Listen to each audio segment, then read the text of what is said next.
প্রিয় দর্শক, দেশে বিদেশে যে যেখান থেকে দেখছেন সবাইকে স্বাগত জানাচ্ছি এনটিভিতে সরাসরি সম্প্রচারিত অনুষ্ঠান সমসাময়িক গুরুত্বপূর্ণ বিষয় নিয়ে আইএফআইসি নিবেদিত এই সময়। সাথে আছি আমি মুকসিমুল হাসান। দর্শক, আমরা এমন একটা সময়ে এখন দিয়ে যাচ্ছি যখন একদিকে যেমন রাষ্ট্রের গুরুত্বপূর্ণ কাঠামোগুলো সংস্কারের জন্য বিভিন্ন প্রক্রিয়া চলছে। জাতীয় ঐকমত্য কমিশন তাদের আজকে দ্বিতীয় দফার ২১তম দিনের আলোচনা ছিল। সেখানে তত্ত্বাবধায়ক সরকার ব্যবস্থায় ২/৩ দল একমত হলেও কিছু দল এখনও ভিন্নমত। তার দায়িত্বে যিনি রয়েছেন জাতীয় ঐকমত্য কমিশনের সহসভাপতি অধ্যাপক আলী রিয়াজ, তিনি জানিয়েছেন যে আর ২-১ দিনের ভিতরে এটি সমাধান হয়ে হয়তো ৩১শে জুলাইয়ের মধ্যেই রাজনৈতিক ঐকমত্য সংস্কারের ক্ষেত্রে অনেকটাই অর্জিত হবে। এটি যেমন একদিকে বাস্তবতা, ঠিক তেমনি আজকে আমরা দেখেছি যে প্রধান উপদেষ্টা, বিএনপির মহাসচিব, জামায়াতের আমির তারা একটি রাজধানীতে একটি গুরুত্বপূর্ণ বৈঠকে অংশ নিয়েছেন, যেখানে জুলাইয়ের ১ বছর পূর্তিতে অনুসন্ধানী কিছু প্রতিবেদন প্রকাশ একটা অনুষ্ঠান করেছে জাতিসংঘ। সেখানে তারা অংশ নিয়েছেন এবং সেখানে অন্তর্বর্তী সরকারের প্রধান উপদেষ্টা তিনি বলেছেন যে একেবারে প্রলেপ দিয়ে কোনো সংস্কার নয়, বরং ভেতর থেকে সংস্কার করে রাষ্ট্রকে নতুনভাবে নির্মাণ করতে হবে। বিএনপি মহাসচিব তিনি তার বক্তব্যে বলেছেন যে এই সংস্কার এবং বিচার, এই কাজ যেমন এগিয়ে নিতে হবে, ঠিক তেমনি দ্রুত নির্বাচনের পথেও হাঁটতে হবে। জামাতের আমির তিনি বলেছেন যে বিচার সংস্কার এবং তারপরে যদি নির্বাচন না হয়, অর্থাৎ সংস্কারকে ঠিকমতো করে যদি নির্বাচনে যাওয়া হয়, সেটির জন্য বিপর্যয়ের দিকেও যেতে পারে। এরকম একটি বাস্তবতায় আজকে আমরা আলোচনা করছি এবং আজকে আমরা আলোচনার বিষয় দিয়েছি সংস্কার ও নির্বাচন ঐকমত্যে ভিন্নমত। তো আমরা এই আলোচনার পাশাপাশি আরও একটি বিষয় নিয়ে আমরা আলোচনা করব যে আজকে ঢাকা বিশ্ববিদ্যালয়ের কেন্দ্রীয় ছাত্র সংসদ ডাকসু নামে যেটি পরিচিত, তার তফসিল ঘোষণা করা হয়েছে আজ। এটি আগামী ৯ সেপ্টেম্বর অনুষ্ঠিত হবে এই নির্বাচন, ইত্যাদি নানা বিষয় নিয়ে আজকে আমরা আলোচনা করব। তবে মূলত আমরা নির্বাচন এবং সংস্কার নিয়ে আলোচনা করব। আলোচনার জন্য আমরা স্টুডিওতে দুজন অতিথিকে আমন্ত্রণ জানিয়েছি। শুরুতেই পরিচিত হব তাদের সঙ্গে। আমার ঠিক বামে রয়েছেন ডক্টর শামীম রেজা, অধ্যাপক, ঢাকা বিশ্ববিদ্যালয়, এবং তারপর রয়েছেন ডক্টর তৌফিকুল ইসলাম মিথিল, অধ্যাপক, নর্থ সাউথ বিশ্ববিদ্যালয়। স্যার, আপনাদের দুজনকেই স্বাগত জানাচ্ছি এনটিভির স্টুডিওতে আজকের আলোচনায়। আমি প্রথমেই ডক্টর শামীম রেজা স্যার আপনার কাছে যেতে চাই। আজকে যে কথাটি ভূমিকার একেবারে শেষে বলছিলাম যে 2019 সালে আমরা দেখলাম যে ডাকসুর সবশেষ নির্বাচন হয়েছে। তার আগে একটা বড় বিরতি ছিল, 28 বছরের বিরতি ছিল। তারপরে 2019 সালে নির্বাচন হয়েছে, আবার 6 বছর পরে এখন আজকে তফসিল ঘোষণা করা হলো। আপনি একজন বিশ্লেষক, আপনাকে আমরা বিভিন্ন গুরুত্বপূর্ণ বিষয়ে আপনার কাছ থেকে অ্যানালাইসিস নেই, পাশাপাশি আপনি এই নির্বাচনের একজন নির্বাচন কমিশনারও। তো আপনি স্যার যে অ্যাঙ্গেল থেকেই বলেন না কেন, আপনার কাছে একটু প্রথমে একটু ছোট্ট করে জানতে চাই, নির্বাচন হবে তো, সবাই আসবে তো? প্রথমে দ্বিতীয় পরিচয়টা আমাকে কিছুটা আটকে দেয়। না, আপনি প্রথম পরিচয় থেকেই বলেন। আমি একেবারে আনুষ্ঠানিক কোনো কিছু বলতে পারবো না, যেহেতু একটা কমিটি আছে এবং সেখান থেকে আনুষ্ঠানিক ঘোষণা দেওয়া হয়েছে। আমি বিশ্ববিদ্যালয়ের একজন সাবেক শিক্ষার্থী হিসাবে, একজন অভিভাবক হিসাবে দীর্ঘদিন এখানে শিক্ষকতা আছে, সুতরাং সেই অভিজ্ঞতা থেকেই বলতে পারি। এই প্রশ্ন সবখানেই করা হয় এবং এটা সম্ভবত আমাদের একটা মনস্তত্ত্বের মধ্যেই ঢুকে গেছে যে কোনো কিছু হলে সেটা হবে তো। আপনি জাতীয় পর্যায়ে দেখেন, আপনি ঘোষণা পাচ্ছেন, একটু এগোচ্ছেন, আবার অনেকটা ওই বানরের এক পা ওঠা বা দুই পা নামার জন্য, এবং প্রতিদিন প্রশ্ন করছেন নির্বাচন হবে তো। জনমনের প্রশ্ন, এগুলো জনমনের প্রশ্ন। আপনি একটা ছাত্র সংসদ নির্বাচন, জি, এটা ধরে নিলাম নিয়মিত হয়নি, কিন্তু এটার জন্য যে প্রচেষ্টা, সেই প্রচেষ্টা কিছু দৃশ্যমান হয়, কিছু দৃশ্যমান হয় না। কিন্তু আমরা জানার পরেও আমরা প্রশ্ন করি যেটা হবে তো। আসলে এর কোনো উত্তর নেই, কারণ হবে তো প্রশ্নটা তখনই ওঠে যখন অসংখ্য দিক থেকে এটার বিভিন্ন বিষয় কাজ করে। একটা ক্যাম্পাসের নির্বাচন, এই নির্বাচনটা হওয়ার কথা সম্পূর্ণ অভ্যন্তরীণ, এখানে কোনো এক্সটার্নাল ফ্যাক্টর কাজ করবার কথা না। আমরা জনপ্রিয়ভাবে এটাকে বলি প্রাচ্যের অক্সফোর্ড। আপনি মূল অক্সফোর্ডের দিকে তাকান, মূল অক্সফোর্ডের যখন ইউনিয়ন নির্বাচন হয়, সেখানে স্নাতকোত্তর যাদের স্নাতক শেষ হয়ে গেছে তাদের আপনি খবরও পাবেন না, বা আপনি যে কোনো বড় বিশ্ববিদ্যালয় বলেন, তারা এই প্রক্রিয়ার মধ্যেই আসেন না। আমার এখানে প্রতিদিন আপনাকে সংগ্রাম করতে হয় যে আপনি কতদিন ছাত্র, কে ছাত্র, সেই সংজ্ঞা নির্ধারণ করতে আপনার দীর্ঘ সময় কেটে যায়। আপনার এত সংখ্যক শিক্ষার্থী এখানে, যে সম্ভবত পৃথিবীর কোথাও এত বড় মানে শিক্ষার্থী সংসদ বোধহয় নাই। আমি জানি, আমি একসময় লন্ডন বিশ্ববিদ্যালয়ের ইউনিয়নে বেশ সক্রিয় ছিলাম। এখানে ভোটার কত? এখানে ধরুন এখন আমাদের শিক্ষার্থী, যদি আমি একটা সাধারণ হিসাব ধরি, 40,000-এর উপরে ইউজ। তা সেই 40,000-এর মধ্যে অবশ্যই তাকে নিয়মিত শিক্ষার্থী হতে হবে, শিক্ষার্থীর সংজ্ঞায় পড়তে হবে। এর মধ্যে আপনি ভাবুন, আমরা পুরনো পদ্ধতিতে একসময় ছিলাম, সেখান থেকে এটাকে ডিজিটালে রূপান্তর করতে হয়েছে। এর একটা ভর্তি অফিস আছে, কিন্তু যারা বেরিয়ে যাচ্ছে তাদের সংখ্যা এবং ভর্তি এই মুহূর্তে কতজন আসে সেই সংখ্যা কিন্তু মেলানো খুব সহজ কাজ না। আবার আরও বিচিত্র বিষয় হলো যে অনুষদের এক এক অনুষদের ফল এক এক সময় প্রকাশিত হয়। অনেক কারণে আমাদের লস রিভার্সিটিতে যেতে হয়েছে সাম্প্রতিক বছরে। হিসাব করে করেছেন না, এটা ব্যাচ না, আমি একটা পরিস্থিতি আপনাকে বলছি। কোভিড গেছে, এই যে জুলাই অভ্যুত্থান হলো, জুলাই অভ্যুত্থানের পরে কি সরকারি কোনো অফিস বন্ধ হয়েছে? রাষ্ট্রের কোনো সংস্থার অফিস কি বন্ধ হয়েছে? আপনি যদি বলেন যে সরকারি অফিস, পুলিশ বাহিনী, সেনাবাহিনী সহ অপর যা কারোর কি অফিস কার্যক্রম কোথাও বন্ধ হয়েছে? আপনার চ্যানেল কি একদিনের জন্য বন্ধ ছিল? কিন্তু আপনি কি ভেবে দেখেছেন যে জায়গাতেই ঘটনাগুলো ঘটেছে তাকে কি প্রক্রিয়ার মধ্যে দিয়ে যেতে হয়েছে? কতদিন তার ক্লাস ক্ষতিগ্রস্ত হয়েছে, কতদিন বন্ধ রাখতে হয়েছে? তারপরে যখন লস রিকভারি হয় তখন অনুষদগুলোর আর একসময় পরীক্ষা নেওয়া এবং একসময় সবাইকে পাশ করানো সম্ভব হয় না।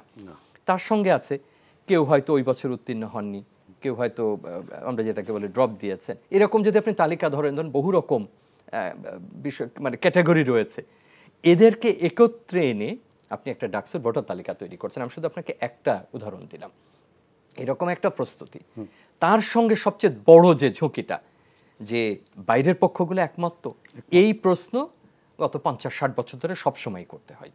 সুতরাং এই প্রশ্ন যখন সামনে আসে তখন তো এটা আর আভ্যন্তরীণ থাকে না, এবং এত বেশি যদি এক্সটার্নাল ফ্যাক্টরের সেখানে এক ধরনের আগ্রহ তৈরি হয়। এবং আপনি সবসময় একটা ইউনিয়ন নির্বাচনকে দেখেছেন একটা জাতীয় নির্বাচনের প্রোটোটাইপ হিসাবে। এটা ঘটে গেছে, যেমন ধরেন এটা নিয়মিত হয়নি, সেটাও যেমন বাস্তব মানে কথা। একই রকম মনে রাখতে হবে যেগুলোকে আমরা উদাহরণ হিসাবে আনি, যেমন ধরুন একেবারে 60-এর দশকের শেষ ভাগে যে ডাকসু, তারপর মুক্তিযুদ্ধ। সো আমাদের মনে হয়েছে যে ডাকসু এবং এই ডাকসুর একটা বিরাট ভূমিকা, নিঃসন্দেহে সেটা ছিল বাস্তব ভূমিকা। আপনি মুক্তিযুদ্ধকে দেখছেন, তারপরে মুক্তিযুদ্ধের পরে যে নতুন দেশ, সেখানে যে ডাকসুকে দেখছেন, তখন একটা রাজনৈতিক টার্মোইলে নতুন রাজনৈতিক বিরোধী দল তৈরি হচ্ছে, তরুণরা দল তৈরি করছেন। সুতরাং তখন যারা নির্বাচিত হচ্ছেন তাদের জাতীয় রাজনীতিতে পরবর্তীতে যুক্ততা বা মূলধারার রাজনীতির সঙ্গে তাদের যে এক ধরনের যোগাযোগ, যদিও তারা দূরত্ব মেনে চলতেন তখন, এতে মনে হয়েছে যে ডাকসু মানেই এটা বাংলাদেশের বোধহয় একটা সীমিত রূপ। আমি আরো একটা উদাহরণ দিয়ে প্রসঙ্গ শেষ করি। 80-এর দশকের শেষ ভাগে, যেমন বিশেষ করে আপনি জিয়াউর রহমান এবং এরশাদের সময় যদি দেখেন, তারা আছেন, মাহমুদুর রহমান মান্না আছেন, আপনি ঐক্যমত্য কমিশনের আলী রিয়াজের কথা বলছিলেন, তিনি ওই ডাকসুর একজন সম্পাদক ছিলেন।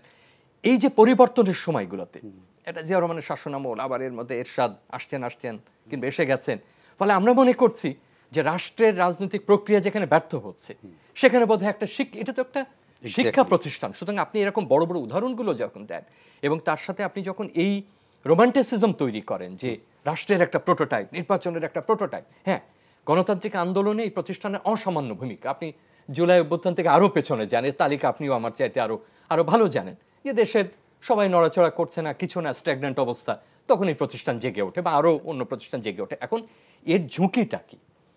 এই যে অধিক প্রত্যাশা তৈরি। স্যার, এই ঝুঁকির জায়গাটা থেকে আমার একটু প্রশ্নই আছে, আমি আপনার কাছে একটু পরে নেব, যে ভোটার তালিকা, আইন শৃঙ্খলা পরিস্থিতি, ক্রিয়াশীল যে সংগঠনগুলো আছে তাদেরকে একত্রিত করে নির্বাচনের পথে হাঁটা ইত্যাদির ক্ষেত্রে একটা বড় চ্যালেঞ্জ বিশ্ববিদ্যালয়কে মানে সইতে হয়েছে বা মানে অতিক্রম করতে হয়েছে। সেই চ্যালেঞ্জের কতটুকু অতিক্রম হয়েছে আর কতটুকু বাকি আছে সেটি আসলে কতটা চ্যালেঞ্জ আমরা একটু পরে জানবো।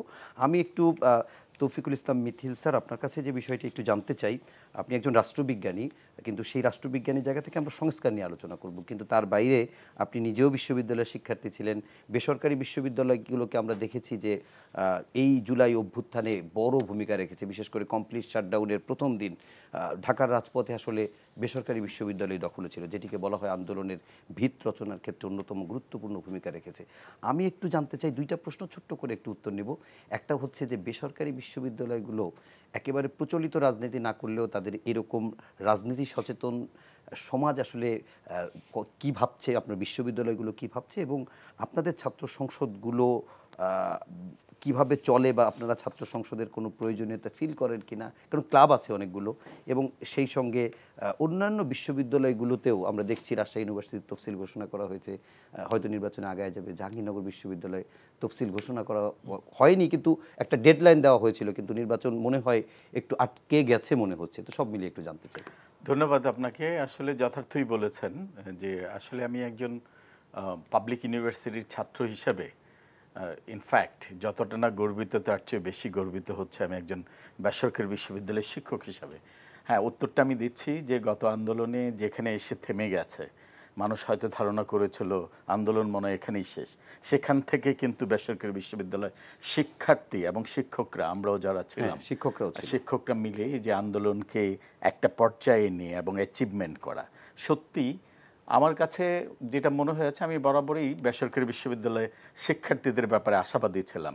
অনেকে হয়তো ভেবেছে যে বেসরকারি বিশ্ববিদ্যালয়ের শিক্ষার্থীরা সরাসরি রাজনীতির সাথে সম্পৃক্ত না, এখানে ছাত্র সংগঠনগুলো অ্যাক্টিভ না, আসলে এরা দেশের রাজনৈতিক পরিস্থিতি নিয়ে কতটা সচেতন।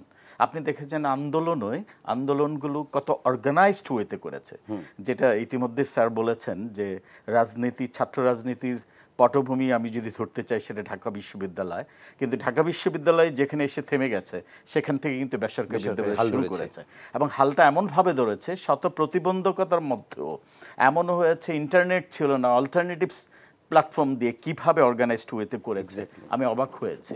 এবং সত্যিকার অর্থে এদের যে দেশপ্রেম, পিছু হটার কোনো সুযোগ ছিল না, ওদের ব্যাপারটা ছিল ওয়ান ওয়ে রোড, যে রোডে যাওয়া যাবে, ব্যাক নাই, পয়েন্ট অফ নো রিটার্ন, ব্যাপারটা ছিল তাই।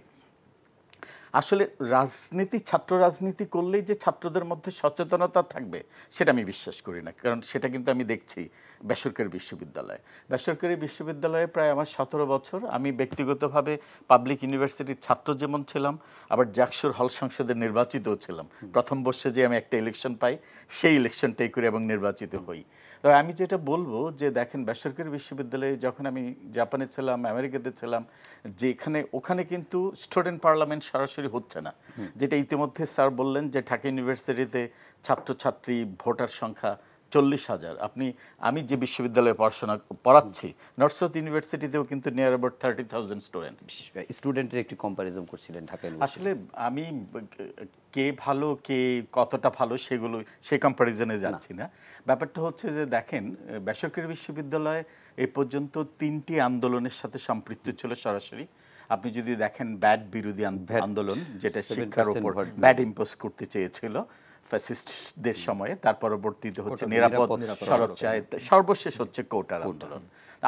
আমাদের কাছে যেটা মনে হয়েছে, আমি নিজেও পাবলিক ইউনিভার্সিটির ছাত্র হিসেবে জাহাঙ্গীরনগর ইউনিভার্সিটির ছাত্র ছিলাম, কিন্তু যেটা হয়েছে আন্দোলন শেষ, অ্যাচিভমেন্ট হয়েছে, আবার সবাই ক্লাসরুমে ফিরে গিয়েছে। এবং এদের মধ্যে এই অ্যাটিটিউড ছিল না আন্দোলন আমরা অ্যাচিভ করেছি, সো আমাদের কিছু পাওয়ার বিষয় আছে, যেটা যদি আমি অপ্রিয় হলে সত্য কথাটা দেখি, আমি পরবর্তীতে দেখেছি আন্দোলন পরবর্তী সময়ে, বিশেষ করে এই 24শে জুলাই আন্দোলনের পরে আমি দেখেছি বিশেষ করে ঢাকা বিশ্ববিদ্যালয়ে যে পাওয়ার, যে হিসেব নিকেশগুলো ছিল, আমি আসলে কাউকে খাটো করার জন্য না, আপনি দেখেন বেসরকারি বিশ্ববিদ্যালয়ে কতজন শিক্ষার্থী কোন পদে আসীন হয়েছে, বেসরকারি বিশ্ববিদ্যালয়ের কতজন শিক্ষক কোন পদে আসীন হয়েছে, আপনি জুলাই একটা বড় প্রশ্নের বিষয় এবং এটা আলোচনার বিষয়, আলোচনা হয় এটা আরেকদিন আলোচনা নিঃসন্দেহে। আমি এজন্য বলছি যে এই যে সাকসেস স্টোরিগুলো, আন্দোলন করে আবার ক্লাসরুমে ফিরে যাওয়া এবং এদের মধ্যে যে শৃঙ্খলা, ডিসিপ্লিন, আমি যেটা দেখেছি অনেকে হয়তো কথা এমন আসতে পারে যে প্রাইভেট ইউনিভার্সিটিতে যেহেতু কোনো ছাত্র রাজনীতি ছিল না। আসলে দেখেন, আমি যখন জাপানে ছিলাম দেখেছি বিশ্ববিদ্যালয়গুলোতে বিভিন্ন ক্লাবগুলো যেভাবে আপনি দেখেন অর্গানাইজড ওয়েতে করেছে, debate club, sports club, soccer club, cricket club, hockey ক্লাবগুলো ছিল।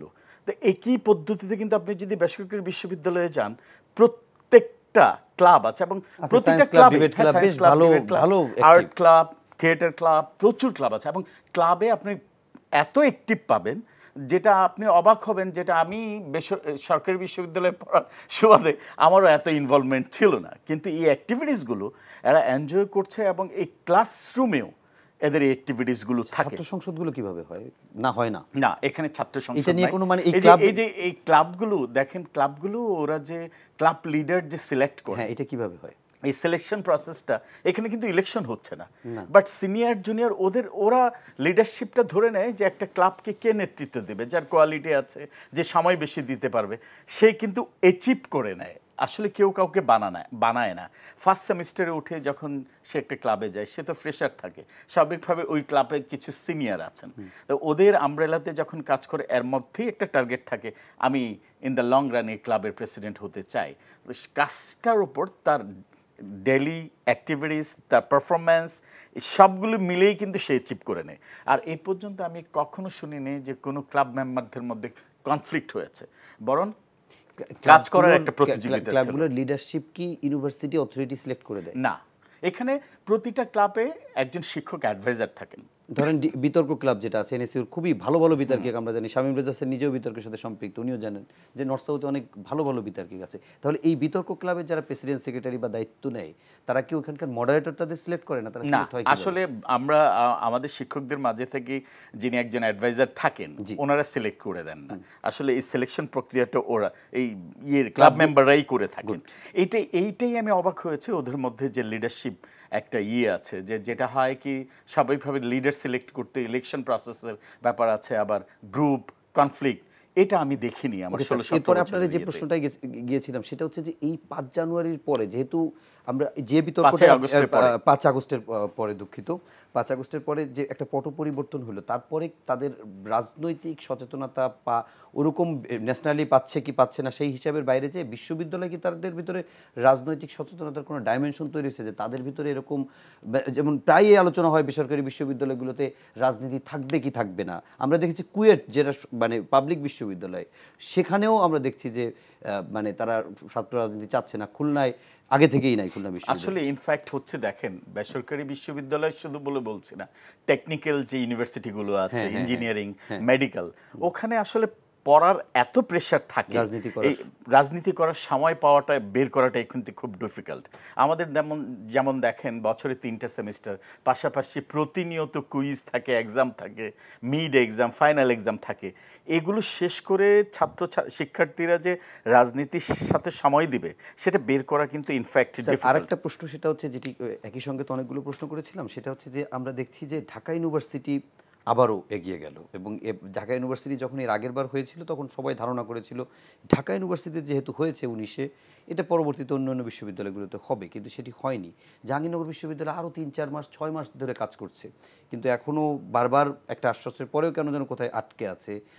রাজশাহী তো হবে কিনা আমি জানি না, এটা রাজশাহী সম্পর্কে অতটা ধারণা নেই।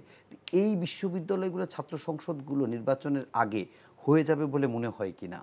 আসলে ঢাকা বিশ্ববিদ্যালয়ের প্রেক্ষাপটটা ইতিমধ্যে আমার সম্মানিত সহ আলোচক বলেছেন, আমি এটা নিয়ে আসলে কথা বলতে চাই না। ইনসাইড স্যার যতটা বুঝবেন আমি কিন্তু বাইরে থেকে ততটা বুঝবো না। তবে আমি যেটা বলতে চাই, ছাত্র সংসদের ছাত্র প্রতিনিধি নির্বাচন এটা কিন্তু একটা ভালো, আপনি দেখেছেন সেই 52 থেকে শুরু করে আমরা যদি দেখি এই ছাত্র সংসদের নির্বাচিত প্রতিনিধিরা সত্যিকার অর্থে এটা কিন্তু প্রয়োজন এই প্র্যাকটিসটা। কিন্তু প্রশ্নটা হচ্ছে সেটা লেজুর ভিত্তি দিয়েই কি হবে নাকি ছাত্ররা নিজেদের নেতা নিজেরা নির্বাচিত করবে, প্রশ্নটা কিন্তু সেখানে থেকে যায়। যখন লেজুর ভিত্তির প্রশ্ন আসে তখন অনেকগুলো পলিটিক্যাল ফ্যাক্টর এখানে কাজ করে। তা আমার মনে হয় যে টাইমিংটা বুঝতে হবে। আমরা যদি আসলে যেহেতু আমরা খুব দ্রুতই একটা নির্বাচনের দিকে যাচ্ছি, জাতীয় নির্বাচনের দিকে, এই মুহূর্তে যদি বাংলাদেশের সবগুলো ধরেন বিশ্ববিদ্যালয়ের ছাত্র সংসদ নির্বাচনের দিকে যায়, সেটার ইম্প্যাক্টটা যদি আপনি দেখেন, ইতিমধ্যে আমার সম্মানিত সহালোচক কিন্তু ব্যাপারগুলো বলেছেন যে ফ্যাক্টরগুলো কি। কারণ এই ছাত্র সংসদ নির্বাচনগুলো কিন্তু শুধু ওই বিশ্ববিদ্যালয়ের পেরিফেরির মধ্যেই সীমাবদ্ধ না, এটার ইনফ্লুয়েন্স বলেন, এটার ধরেন সংশ্লিষ্টতা বলেন, বাইরেও রয়েছে। সো এই ক্ষেত্রে আমার কাছে মনে হয় আমরা যদি সত্যিকার অর্থেই নির্বাচনটা যেভাবে আমরা দেখছি, জাতীয় নির্বাচনটা যদি আগামী 6 মাস পরে হয়, সেক্ষেত্রে আসলে আমরা এটাতে যাওয়া কতটা আমাদের জন্য জাতীয় নির্বাচনের ক্ষেত্রে ইম্প্যাক্ট না ফেলে, যে আমরা যদি মনে হয় যে না আমরা ঠিকভাবে করতে পারবো কিনা, প্রশ্নটা থেকে যায়। ঢাকা বিশ্ববিদ্যালয় যখন শুরু করবে ডাকসুর, তখন পাশাপাশি কিন্তু অন্যান্য বিশ্ববিদ্যালয়ে একটা বয়েজ রেস হবে, যেখানে ডাকসুর হচ্ছে আমাদের কেন হচ্ছে না, চাকসুর কেন হচ্ছে না, জাকসুর কেন হচ্ছে না, রাকসুর কেন হচ্ছে না, বয়েজ কিন্তু রেস হবে। এবং এটার ইম্প্যাক্ট হয়তো একটা সময়ে যে প্রাইভেট বিশ্ববিদ্যালয়ে পড়তে পারে। এবং ছাত্র প্রতিনিধি নির্বাচনের ক্ষেত্রে প্রাইভেট আর পাবলিক, যেটা ইতিমধ্যে আমার সম্মানিত সহালোচক বলেছেন, এটা কিন্তু আসবে, হয়তো এখন আসছে না, আসবে। এই সচেতনতাটা আসলে প্রয়োজন এবং এই ছাত্র সংসদ আসলে ছাত্রদের প্রতিনিধি, ছাত্রদের মাঝ থেকে আসা প্রয়োজন।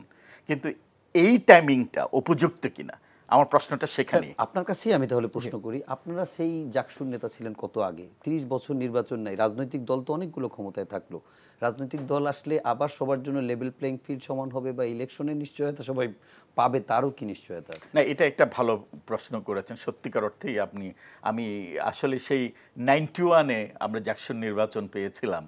আমি যখন ফার্স্ট ইয়ারে পড়ি, তারপরে কিন্তু জাকসুর নির্বাচন হয়নি। আমি আমার ছাত্র জীবন দশায় পরবর্তীতেও আপনারাও পাননি। আমি যতটুকু জানি আপনিও জাহাঙ্গীরনগর বিশ্ববিদ্যালয়ের একজন ছাত্র। এটা সত্যি দলীয় সরকারের অধীনে যখন ছাত্র সংসদ নির্বাচিত হয়, সেখানে কিন্তু দলের একটা প্রভাব থেকেই যায়। এটা আপনি যথার্থই বলেছেন। তবে এখন হওয়াটা আবার জাতীয় নির্বাচনে প্রভাব ফেলবে কিনা আমি বুঝতে পেরেছি। একটা আলোচনা বা ডিবেট আছে। আমি একটু শামীম রেজা স্যারের কাছ থেকে এই প্রসঙ্গটা শেষ করতে চাই, যে প্রশ্নটা আপনাকে আগে রেখেছিলাম। আর একটু আমার মনে হয় যে আমি প্রশ্নটা মনে আছে, তাহলে আর না রিপিট করি। একটা বিষয়ের একটু উত্তর দেওয়া প্রয়োজন। সেটা হলো যে বেসরকারি বিশ্ববিদ্যালয়ের প্রতি উনি ওনার মুগ্ধতা প্রকাশ করেছেন, তাতে আমিও মুগ্ধ হয়েছি। তাদের অবশ্যই কিছু না কিছু জিনিস তো ভালো আছে সবার, কিন্তু এটার মধ্যে একটা বিভক্তিও কিন্তু তৈরি করি আমরা, যে আমি রাজনীতি বিযুক্ত তাকে রাখি, আমি এইভাবে তার অংশগ্রহণগুলো নিশ্চিত করি। এইটাও কিন্তু নট নেসেসারিলি আমরা বলতে পারবো যে খুব আদর্শ মডেল। আপনি বলতে পারেন this is one of the models, একটা মডেলের একটা। এবং আমরা অনেক সময় যে প্রাইভেট পাবলিক যে পার্থক্যটা করছি, সেটা খুব একটা হেলদি ডিসকাশনের দিকে কিন্তু যায় না। এখন এটা একটা প্রাইভেটলি ম্যানেজড একটা প্রতিষ্ঠান, সে এমন কিছু জিনিস রাখে, তার কিছু শৃঙ্খলার একটা ধারা আছে, তারও একটা প্রতিনিধিত্বের ধারা আছে। এখন আমরা ধরুন এখন থেকে 50 বছর পরে আলোচনা যদি করি, ধরুন আমরা মার্কিন যুক্তরাষ্ট্রের মতো পর্যায়ে চলে গেলাম, তখন প্রাইভেট পাবলিকের তো কোনো পার্থক্য থাকবে না।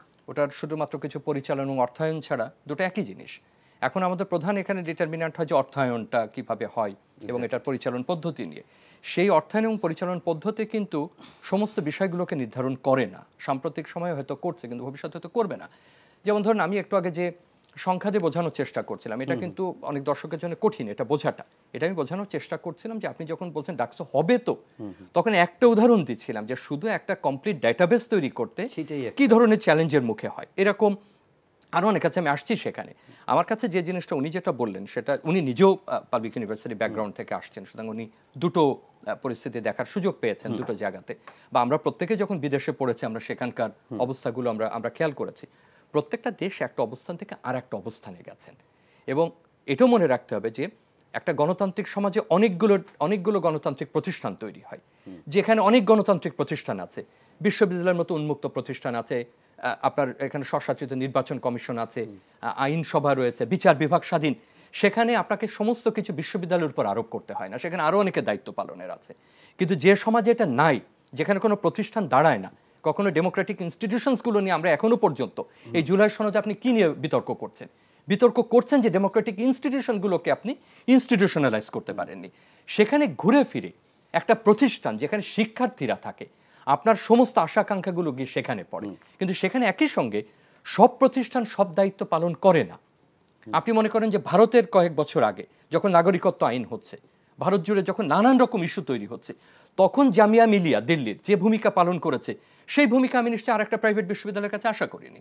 ঐতিহাসিকভাবে জেএনইউ কিংবা দিল্লি বিশ্ববিদ্যালয়ে যে ভূমিকা পালন করেছে, সেই ভূমিকা নিশ্চয়ই আমি অন্যের কাছে পালন করিনি। কলকাতা যেটা করেছে, প্রেসিডেন্সি যেটা করে, পাশে দেশের উদাহরণ দিচ্ছি কারণ এরা অনেক পুরনো, হায়দ্রাবাদ যেটা করেছে, সেটা ভারতের শত শত বিশ্ববিদ্যালয়ের কাছ থেকে আমি আশা করি না। এখন ঢাকা বিশ্ববিদ্যালয় যে জাংচারে প্রতিষ্ঠিত হয়েছে, রাজশাহী যেভাবে প্রতিষ্ঠিত হয়েছে, জাহাঙ্গীরনগর যেভাবে প্রতিষ্ঠিত হয়েছে, চট্টগ্রাম যেভাবে প্রতিষ্ঠিত হয়েছে, এবং তার উপরে যে দায়িত্ব আরোপিত হয়েছে, সেই ঐতিহাসিক দায়িত্বেরও একটা জেদ থাকে। সুতরাং সেই জেদটা থেকে কোনো সময় বের হওয়া যায় না। যেমন ধরুন ডাকসু নির্বাচন মূলত হল ভিত্তিক, হল সংসদ। এই হল যখন 4টা ছিল, 5টা ছিল, আর যখন 15টা হচ্ছে, 20টা হচ্ছে, তখন তার কমপ্লেক্সিটিস একরকম না। এবং এটা কোনো না কোনোভাবে আমরা চাই বা না চাই জাতীয় রাজনীতির সঙ্গে যুক্ত হয়ে পড়েছে। সেই রাজনীতির প্রভাব সেখানে এত প্রকট যে তার থেকে বের করে এনে এখানে বিশ্ববিদ্যালয়ে কর্তৃত্ব স্থাপন করা অত্যন্ত কঠিন একটা কাজ। ছাত্র প্রতিনিধিত্ব অনেকগুলো কারণ এখানে গুরুত্বপূর্ণ। এটা একটা হচ্ছে শুধুমাত্র নেতৃত্বে না, আমি ওনার সাথে ওই বিষয়ে একমত যে একমাত্র কি ছাত্র রাজনীতি করলেই তার নেতৃত্বের বিকাশ হবে, রাজনৈতিক চেতনার বিকাশ হবে, এটার সাথে আমিও একমত না, মোটেই একমত না। কিন্তু প্রশ্ন হচ্ছে যে আপনি এটা দিয়ে একটা তুলনামূলক চিত্র দাঁড় করাতে পারবেন না যে বিশ্ববিদ্যালয় এক্স এটা না করেও বড় কিছু করেছে আর ওয়াই এটা করেও বড় কিছু করতে পারেনি, কারণ ঐতিহাসিক ভূমিকাগুলো এক এক সময় এক একভাবে নির্ধারিত হয়েছে। এরও তো ফিরে গেছে। আপনার ঢাকা বিশ্ববিদ্যালয়ের শিক্ষার্থীরা আন্দোলন পরে ফিরে যায়নি, জাহাঙ্গীরনগরকে আন্দোলনের পরে ক্লাসে ফিরে যায়নি। ধরুন নর্থ সাউথের বা অপর বিশ্ববিদ্যালয়ের যে সেমিস্টার কাঠামো, তার সাথে তো অন্য কোনো সেমিস্টার কাঠামোর কোনো পার্থক্য নেই, একই রকম পার্থক্য। কিন্তু এপি সেন্টার যেটা স্থানিকভাবে যেখান থেকে আন্দোলনটা এরাপ্ট করে, তাকে যে বার্ডেনটা নিতে হয়, সেই বার্ডেনটা অন্য কাউকে নিতে হয় না। যেখান থেকে শুরু হয় তার উপর যে চাপটা তৈরি হয়, পরবর্তীতে যে শব্দটা এখন আমরা বলি লস রিকভারি, এগুলো তো আগের দিনে এসব শব্দ ছিল না, এগুলো সেমেস্টার আসার কারণে আমরা লস রিকভারি করি। সেটা তো north south as a campus, as a space, এটাকে স্থানিকভাবে তাকে নিতে হচ্ছে না, কিন্তু স্থানিকভাবে এটা জাহাঙ্গীরনগরকে নিতে হচ্ছে, ঢাকাকে নিতে হচ্ছে। এই যে স্থানিকভাবে এবং কালিকভাবে যে চাপটা তৈরি হয়, সেই চাপটা অনস্বীকার্য, সেটাকে আমাদের গুরুত্ব দিয়ে দেখতে হবে। এবং এটা নির্বাচন এক একজনের রিপ্রেজেন্টেশনের পদ্ধতি এক এক রকম। ধরুন ঢাকা বিশ্ববিদ্যালয়ের আমি মাঝে মধ্যে শুনতে পাই যে রেজিস্টার্ড এরকম অর্গানাইজেশন আছে 70-75টা, এর বাইরে শত শত, কিন্তু তার হাজার হাজার শিক্ষার্থীর এনগেজমেন্ট সেখানে হয়তো বিভিন্নভাবে কাজ করে। এটা তুলনীয় না কে কিভাবে করছে। আমি আন্তর্জাতিক বিতর্ক দলের সদস্য ছিলাম, নর্থ সাউথ বিশ্ববিদ্যালয়কে আমরা আহ্বান করেছিলাম, তারা আমাদের সাথে যোগাযোগ করেছিলেন যে তারা যেতে চান আন্তর্জাতিক বিতর্কে। ঢাকা বিশ্ববিদ্যালয় একসময় থেমে গেছে, নর্থ সাউথ বিশ্ববিদ্যালয় এটা চালু রেখেছে, তারা ভালো করেছে, সেটা তারা পেরেছে, অর্থায়ন পেরেছে, তাদের কাঠামো আছে। আমার বিতর্ক সোসাইটিতে আমরা নির্বাচনের মাধ্যমে করি, আমরা প্রেসিডেন্ট সেক্রেটারি আমরা ইলেক্ট করি, তারপরে তারা একটা ইলেকশন কমিশন। এটা তার মানে এই না যে আমার চাইতে যিনি প্রতিনিধিত্ব অন্যভাবে করেন তিনি ভালো করবেন বা খারাপ করবেন, না না, আমি জিনিসটা বোঝাচ্ছি যে এটা মডেল। আবার একই সঙ্গে কোন প্রযুক্তি বিশ্ববিদ্যালয়ের রাজনীতিকে বন্ধ করে অত্যন্ত নিজেদেরকে গৌরবান্বিত মনে করে, আমি এটার সাথে একমত না। কারণ এটা তাদের সাথে কনসালটেশন আপনাকে যেতে হবে, তারা কি চায় বা তারা কিভাবে এটাকে করে, এটা তার স্বাধীনতা আছে। ধরুন এটা আইনের মাধ্যমে তৈরি, ওই বিশ্ববিদ্যালয় যদি তার চ্যালেঞ্জটা বললে আমি সংক্ষেপে চ্যালেঞ্জগুলো বলি যে প্রসঙ্গে উনিও আলোচনা করেছেন, আপনিও করছিলেন। একটা হলো যে ডাকসুর এই মুহূর্তে প্রশাসনিক চ্যালেঞ্জ থাকে। প্রশাসনিক চ্যালেঞ্জটাকে আপনি এটা নিয়মিত করেন না। আপনি 30 বছর পরে, 7 বছর পরে, 8 বছর পরে যখন একটা প্রক্রিয়া নতুন করে আবার শুরু করেন, ধরুন এর জন্য একটা প্রশাসনিক শাখা আছে, 30 বছর পরে তো ওই শাখার লোক অবসরে চলে যায়, ও তো দেখেইনি সর্বশেষ নির্বাচন। উনি ধরুন জাহাঙ্গীরনগর থেকে উনি একটা নির্বাচন দেখেছেন, উনি কখনো নর্থ সাউথে প্রয়োজন হলে বলতে পারবেন এটা কেমন। যে কখনো দেখেনি সে তো বলতে পারবে না, অভিজ্ঞতা লাগে, অভিজ্ঞতার একটা মূল্য আছে। প্রশাসনিক তার সাথে তৈরি হয় বিরাট প্রশাসন, তার এই ইউনিয়ন নির্বাচনের বাইরেও তার কাজ আছে, তার শিক্ষামূলক কাজ আছে, তার অন্যান্য প্রশাসনিক কাজ আছে, এর জন্য তো তার কোনো সচিবালয় নেই। আচ্ছা, এর সঙ্গে তাকে কার সঙ্গে ব্যবস্থাপনায় যেতে হয়? জাতীয় রাজনীতির ব্যক্তিদের সঙ্গে, জাতীয় কুশীলবদের সঙ্গে তাকে আলোচনা করতে। একটা প্রশাসন ধরুন এই মুহূর্তে তার নিজের শিক্ষা প্রশাসনের কাজ চালাবে, নাকি তাকে জাতীয় কুশীলবদের সঙ্গে যে ভাই আমি কি নির্বাচনটা করতে পারবো, আমার কি এখন করা ঠিক হবে, আমার কি সাহায্য সহযোগিতা লাগবে? এই চ্যালেঞ্জ তো সব ক্যাম্পাসে না, সব ব্যবস্থাপনা না। এরপরে আসুন একাডেমিক চ্যালেঞ্জ, যেটা একটু আগে বললাম, যে এই যে জুলাই অভ্যুত্থানের পরে যে সময়টা আমার গেছে, আমার যে লসটা হয়েছে, সেই লসটা রেখে একটা নির্বাচনের তারিখ দিতে গেলে কতগুলো অ্যারেঞ্জমেন্ট। ঢাকা বিশ্ববিদ্যালয় যদি একদিন বন্ধ থাকে পরীক্ষার সময়, কেন ইমাজিন কয়শো পরীক্ষা, এটা নর্থ সাউথের নিশ্চয়ই এখন ঘটবে একই রকম, যেহেতু তারও সংখ্যা বেড়েছে, কত শত পরীক্ষা আপনাকে ওই দিনের জন্য আপনাকে পোস্টপোন করতে হচ্ছে, আপনাকে সেটা আয়োজন করতে হবে। আমাদের 50% মতো শিক্ষার্থী, আমি আনুমানিক বলছি, বাইরে থাকেন, তাদেরকে আনার ব্যবস্থা করতে হবে। এটা by definition is a residential university, কোনো না কোনো ভাবে আপনি তার সঙ্গে যুক্ত, কিন্তু সে হলে থাকে না, হল সম্পর্কে তার ধারণা নেই, তার বিভিন্ন পারসেপশন কাজ করে, তাকে আপনার এটাতে অন্তর্ভুক্ত করতে হবে। এই একাডেমিক চ্যালেঞ্জ রয়েছে। এর বাইরে তো রাজনৈতিক যেটা বললাম, আর একটা কথা কিন্তু একটু বলা ভালো, যে প্রাপ্তির যে কথাটা, সেটা একেবারেই কোনো কোনো ক্ষেত্রে ব্যক্তিতে স্থিত হয়। ধরেন এখন 4-5 জন যে প্রাইভেট বিশ্ববিদ্যালয়ে চাঁদা তুলতে গিয়ে ধরা পড়েছে, এটার জন্য কি আমি বলবো সমস্ত প্রাইভেট বিশ্ববিদ্যালয় খারাপ? আমি কিন্তু সেটা বলছি না, আমি উদাহরণ দিচ্ছি, এটা শুনতে হবে ভাই, আমি একটু বলে নিই। প্রাপ্তির এই বিষয়টা অত্যন্ত কিন্তু আপত্তিকর, কারণ প্রাপ্তির বিষয়টা খুব আপেক্ষিক। এখন একজন শিক্ষার্থী প্রাপ্তিতে যাচ্ছে, সেটা আমরা ডিফাইন করতে পারবো না কেন সে প্রাপ্তিতে যাচ্ছে, এটা তার আন্দোলন, সে আন্দোলন পর ফিরে আসছে। এখানে প্রাইভেট পাবলিক ডিভাইড করা তো আমি মনে করি ঠিক না। আর এখন শিক্ষকদেরকে রাষ্ট্রকে এখন দায়িত্ব দিচ্ছে, ভাই ধরুন আপনাকে আমাকে দিচ্ছে না, আমরা তো যথেষ্ট যোগ্য না, আমাদেরকে হয়তো পাইনি। আমাদেরকে লক্ষ্য রাখতে হবে যে আমরা যে তরুণ জনগোষ্ঠীকে নিয়ে কথা বলছি, তার প্রতিনিধিত্বটা আমরা কিভাবে নিশ্চিত করছি, সেটা বিভিন্ন মডেল হতে পারে। আমাদেরকে যে চ্যালেঞ্জগুলোর কথা বলেন, সম্ভবত ডাকসু অনিয়মিত হওয়া, ডাকসুর অতি রাজনীতিকীকরণ হওয়া, এটা জাতীয় রাজনীতির সঙ্গে যুক্ত করে ফেলা, এবং অসংখ্য প্রশাসনিক একাডেমিক চ্যালেঞ্জের কারণে হয়তো শিক্ষার্থীর মনে হয় যে এটা হবে তো, কিন্তু আমার মনে হয় যে আমি বলতে চাই যে এটা হবার সম্ভাবনাই বেশি। এবং ভাইয়ের কথা আমি কিন্তু কোনো তর্কের অর্থে না, তাকে জ্ঞানীর অর্থে না, যে এটাও একটা মডেল, কিন্তু দেখতে হবে যে সেই মডেলটা বিবর্তিত হয়ে প্রতিনিধিত্বের ক্ষেত্রে, অন্যান্য ক্ষেত্রে কোথায় গিয়ে দাঁড়ায়, এবং সেটা যদি ভায়াবল অপশন হয়, এমন হতে পারে ভবিষ্যতে ওই অপশনটাই প্রায় পাবলিক বিশ্ববিদ্যালয়গুলো হয়তো বলবে যে দেখো আমি যেভাবে এতদিন করেছি তার চাইতে দিস ইজ বেটার মডেল, এবং আমি সেই মডেলের দিকে যেতে পারি। আমরা একটু আগাতে চাই মিথিল ভাই, আমি আসলে আপনার কাছে এই ইস্যুতে চাচ্ছিলাম আর আলোচনা না করি, আমরা একটু জাতীয় রাজনীতি নিয়ে আলোচনা করি। এটার মানে এই না না না, ওই জন্য আমি বললাম যেহেতু কেননা আমাদের আসলে এইটাই একটা মিনিট ওই ইস্যু নিয়ে না, আমি আমার comparison মনে এ যাব হয় না। জি, জি, জি। আসলে আমি ব্যক্তিগতভাবে কাউকে না, ইয়ে না, করে না, বলিনি। একেবারে না, আমরাও ব্যাপারটা ব্যক্তিগতভাবে হচ্ছে না। যে আসলে হচ্ছে কারণ এই প্রশ্নটা পাবলিক প্রাইভেটের যে আলাদা Debate-টা। বিষয়টা কিন্তু এসছে পাবলিক থেকেই। কারণ আমি দেখেছি আমাদের অনেক ছাত্রছাত্রী যথেষ্ট মেধা থাকা সত্ত্বেও যখন কোথাও গিয়েছে, ও প্রাইভেটে এখানে পড়াশোনা হয়, আমি নিজে আমি বলছি আমি আবার আমি ভিন্নটাও তো পাবলিকে হয়। পড়েছি, আমি পাবলিকে পড়েছি, আবার প্রাইভেটে যখন কিন্তু কোন আমি তো কর্পোরেট জবে পড়ছি- গেলেও তুমি পাবলিকে পড়েছো, প্রাইভেটে তখন আমরা হ্যাঁ, অগ্রাধিকারও পাই। এটা সব ক্ষেত্রে হচ্ছে এই যে দেখাটা নিজেকে ব্রাহ্মণ এটা- মনে করা, এটা একটা কৃত্রিম। ব্রাহ্মণ মনে করাটা, এটা কিন্তু এই সুপিরিটি অ্যাটিটিউডটা কিন্তু আমি এই জন্য কথাগুলো বলেছি। আন্দোলন পরবর্তী সময় একটা শুধু আমি উদাহরণ দিতে চাই, আমাদের যে বিশ্ববিদ্যালয় নিয়ন্ত্রক সংস্থা ইউজিসি আছে, আপনি ইউজিসির কয়জন মেম্বার আছে, সব মেম্বার যারা আছে একজনকে এখানে প্রাইভেটার আছে।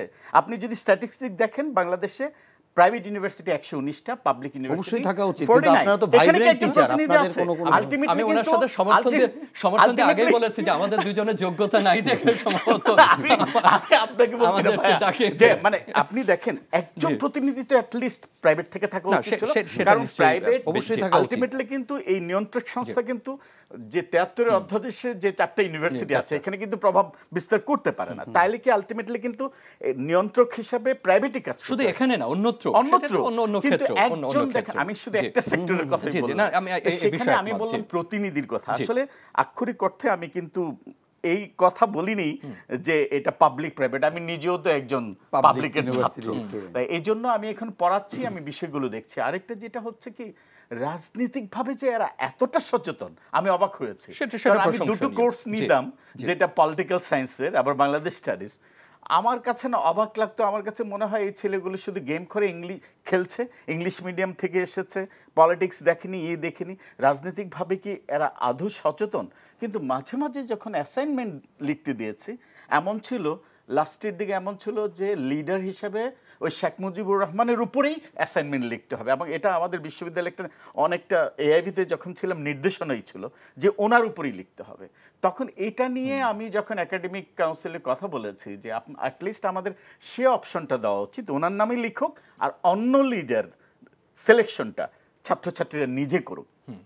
এবং আমি অবাক হয়েছি সেই সময়ে এমন কিছু নেতা, এই ছাত্রছাত্রীরা গ্রুপ বেসড অ্যাসাইনমেন্টে সিলেক্ট হয়েছে, আমার অবাক হয়েছে ওদের কথা, ওদের কিভাবে সিলেক্ট করলো। এবং একটা জিনিস আমি জানতাম না যে ওই সময় শহীদ প্রেসিডেন্ট জিয়াউর রহমানকেও নেতা হিসেবে সিলেক্ট করে এই অ্যাসাইনমেন্ট করেছে ওই সময়ে ছাত্রছাত্রীরা। আমার কাছে এটা অবাক লেগেছে।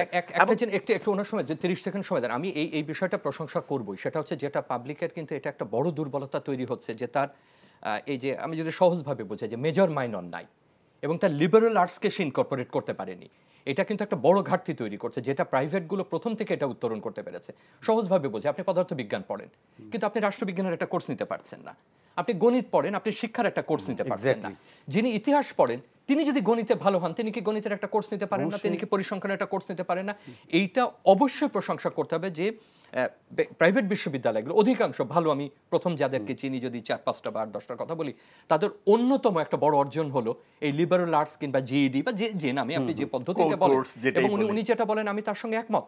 এখন আমাদের যেটা হয় পাবলিকগুলোতে, এটা একটা স্বপ্রণোদিত হয়ে তৈরি হতে হয়, যে আমি ইতিহাসে ভর্তি হয়েছি, আমি বোধহয় আর ব্যবস্থাপনা পড়তে পারবো না, আমি আর মার্কেটিং পড়তে পারবো না, আমি আর ম্যানেজমেন্ট পড়তে পারবো না। আমি একটু আপনার কাছে, যেহেতু আমার কাছে মনে হচ্ছে যে আজকে আমাদের আলোচনারও অনেক বেশি সময় নেই, আমরা রাজনীতিতে যদি যেতে বলেন যাবো, তা না হলে আমরা ছাত্র সংসদ নিয়ে বা পাবলিক প্রাইভেট, না আমি বলি পাবলিক প্রাইভেটের যে আলোচনা হচ্ছে, নিঃসন্দেহে এই আলোচনাটাও গুরুত্বপূর্ণ। সো আপনারা কন্টিনিউ করতে চাইলে আমি এটা দিয়ে কন্টিনিউ করব। আমার মনে হয় যে আপনি যেটা করতে যাচ্ছিলেন সেটা নিয়ে যদি যাই তাহলে আমরা আমাদের মধ্যে সম্পর্ক খারাপের দিকে যাওয়ার আগে জাতীয় রাজনীতি না, এটা আমরা করব না। আমরা যেদিকে আগাচ্ছি সেটা হচ্ছে যে একটু আমরা ডাকসুর বাইরে একটু জাতীয় নির্বাচনের দিকে যেতে চাচ্ছি।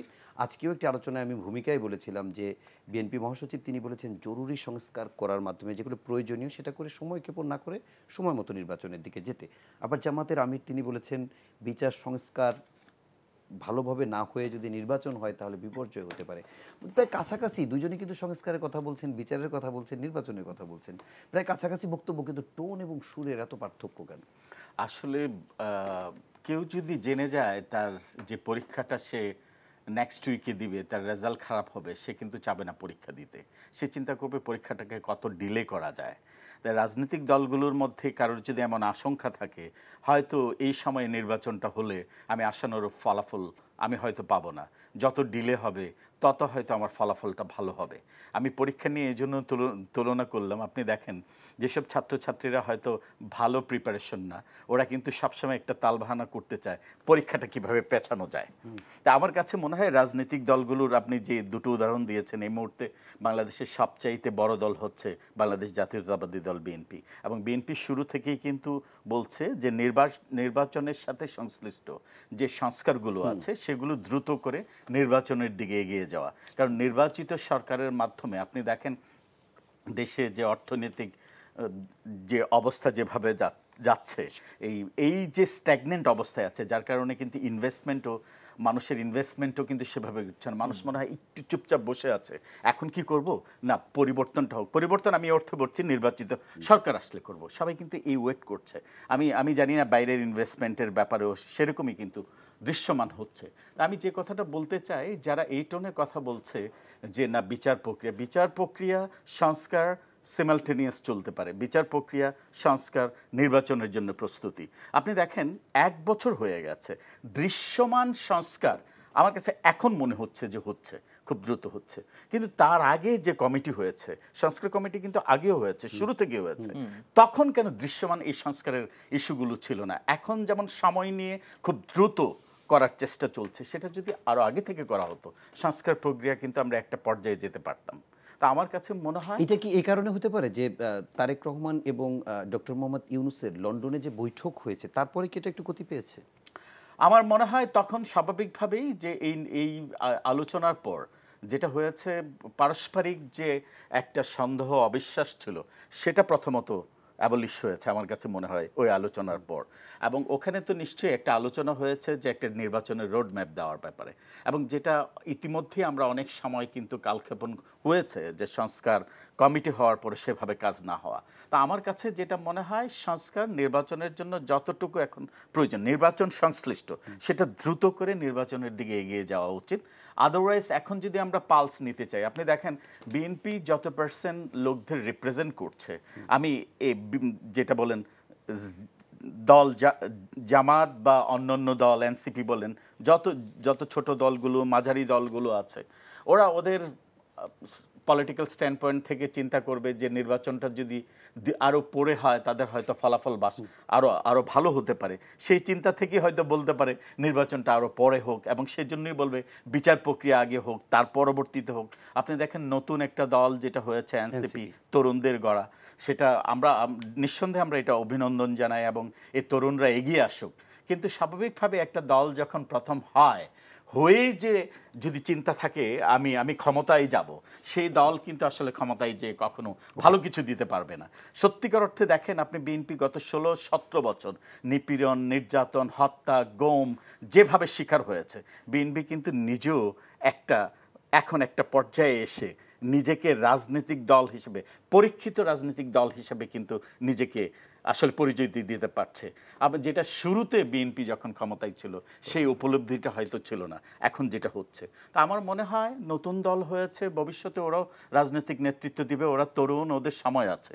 কিন্তু এখনই যদি আশা করে সামনের নির্বাচনই আমাদের ভালো করতে হবে, আমাদের ক্ষমতায় আরোহণ করতে হবে। একদম শেষ পর্যায়ে চলে আসছে। আমি একটু স্যার আপনার কাছে একটা বিষয় একটু জেনে শেষ করব, সেটা হচ্ছে যে জাতীয় নির্বাচন নিয়ে আমি বিএনপি এবং জামাতের সুরের ভিন্নতার কথা বলছিলাম। ছাত্র সংসদ নির্বাচনের ক্ষেত্রে দেখা যায় যে এদের ছাত্র সংগঠনগুলোর ক্ষেত্রে যদি বলি যে শিবির, বাকশাস কিংবা বৈষম্য বিরোধী ছাত্র আন্দোলন, তারা ক্যাম্পাসগুলোতে নির্বাচন চাচ্ছে এরকম একটি কথা যেমন শোনা যায়, আবার ছাত্র দল হয়তো কম চাচ্ছে এরকম একটি কথা শোনা যায়। মানে অবস্থানটা জাতীয় নির্বাচনে এক ধরনের, আবার এই নির্বাচনে ভিন্ন রকম কেন মনে হয় স্যার? একদম 1 মিনিটে স্যার। সাধারণভাবে এখানে কিন্তু ওরকম কোনো দল থাকবার কথা না। এখানে সবাই প্যানেল শিক্ষার্থী, সবাই প্রার্থী, প্যানেলও নাই। এটা প্যানেল তারা তৈরি করে, এটা সবাই প্রার্থী, কিন্তু বাস্তবতা অন্যরকম।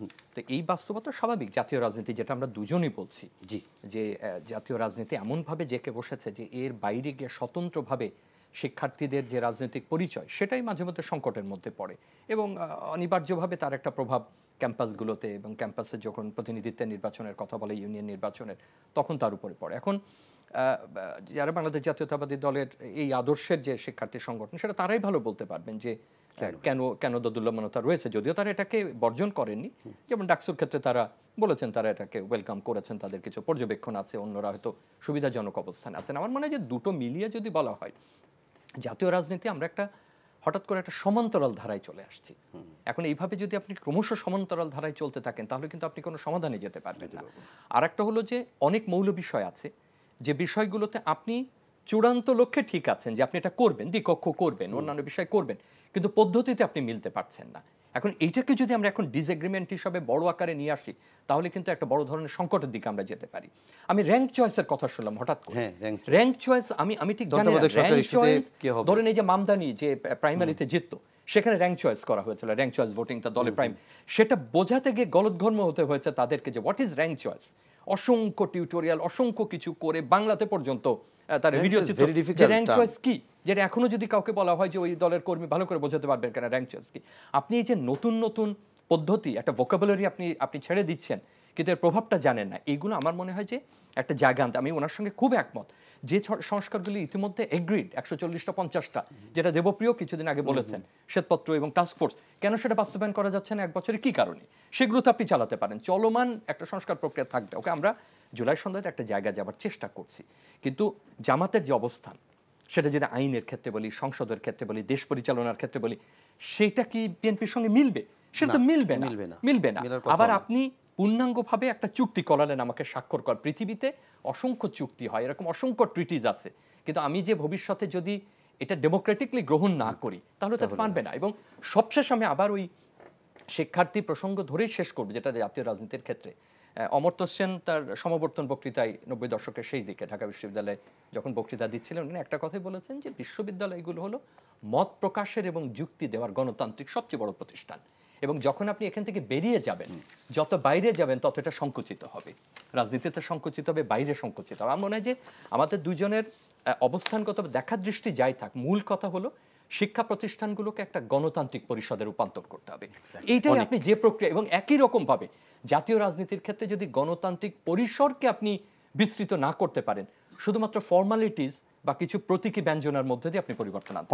অনেক ধন্যবাদ অধ্যাপক ডক্টর শামীম রেজা এবং অধ্যাপক ডক্টর তৌফিকুল ইসলাম মিথিল, আপনাদের দুজনকেই কষ্ট করে রাত জেগে এতক্ষণ ধরে যৌক্তিক প্রাণবন্ত আলোচনার জন্য। এবং দর্শক আপনাদেরকেও ধন্যবাদ জানাচ্ছি। শেষ করার আগে শুধু এতটুকু বলবো, আমরাও চাই বাংলাদেশে ছাত্র সংসদ হোক কিংবা জাতীয় নির্বাচন হোক, সব পর্যায়ে মানুষ তার গণতান্ত্রিক চর্চা করুক, এবং তার মধ্য দিয়েই গণতান্ত্রিক প্রক্রিয়া, গণতান্ত্রিক সংস্কৃতি আমাদের আর উন্নত হোক, টেকসই হোক এদেশের গণতন্ত্র। সেই প্রত্যাশা রেখে আজকের মতো শেষ করছি। সবাই ভালো থাকবেন, সুস্থ থাকবেন। শুভরাত্রি।